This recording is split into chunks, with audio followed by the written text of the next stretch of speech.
Late Venswanna writes, I was reading on the web that Vin Diesel is saying that another Last Witch Hunter film is already being put together. Is that true? I thought the trailer to it was okay, but isn't planning a new film already kind of putting the cart before the horse? Love all of your shows. Okay, so what they're talking about is Vin Diesel got on his Facebook, and Vin Diesel loves actually posting stuff on his Facebook, and said, yeah, the studio's already talking to me. They want me to commit for the time frame to shoot it and all that kind of stuff. Okay, look, it would be foolish of them if they have a film that even has the remotest potential to be a franchise. It would be foolish of them to not at least lay a little bit of groundwork where, hey, if this film is a big hit and if it's a go, we want to be in a position that we can, launch off and be a little bit ahead of the game.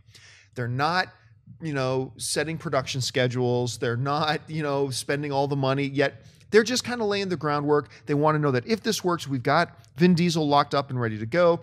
We're going to have a team of writers ready to develop what we need and all that kind of stuff. So greenlighting a Last Witch Hunter sequel at this point would be really premature. But them laying the groundwork, I think it's just good business. Mark, what do you think? Yeah, right. I mean, you have to do this with any movie that you think could turn into a franchise, whether it's Jurassic Park or it's John Carter from Mars. It's like, I don't know how this movie's going to do. I don't know how we're going to market it yet, but if Taylor Kitsch is off doing something else and he can't be John Carter again in our second movie because the first one was such a big hit, then we're really screwed. So we need to make sure that he's available. Now, if the movie's terrible and doesn't perform well like John Carter, Taylor Kitsch is free to go about his business as he pleases, but you got to make sure, especially with something like The Last Witch Hunter, which sounds like a cool premise, and it sounds like it can spawn multiple movies. Doesn't sound like it's just going to be a one-off, or that's the way it was envisioned, so it's the smart move on the studio's end.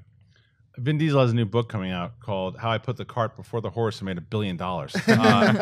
He does that all the time because he's a marketing genius. He does it for his career. He does it all the time with Facebook and Twitter, with Marvel, with when he was teasing for the Marvel stuff and how he got jobs, and with Fast and Furious. He's promoting his movie. He's promoting the first one because now you're talking about the first one. Well, I didn't even know the first one was coming out.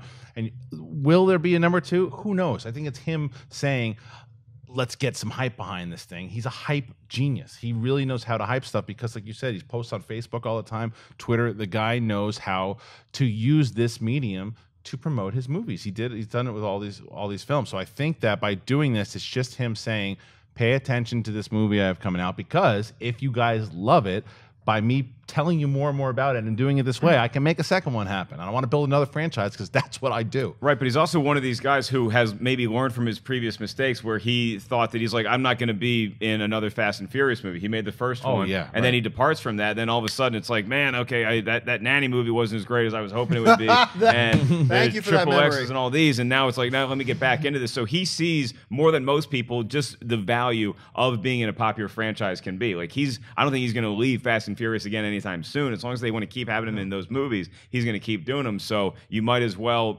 hedge your bets with The Last Witch Hunter too.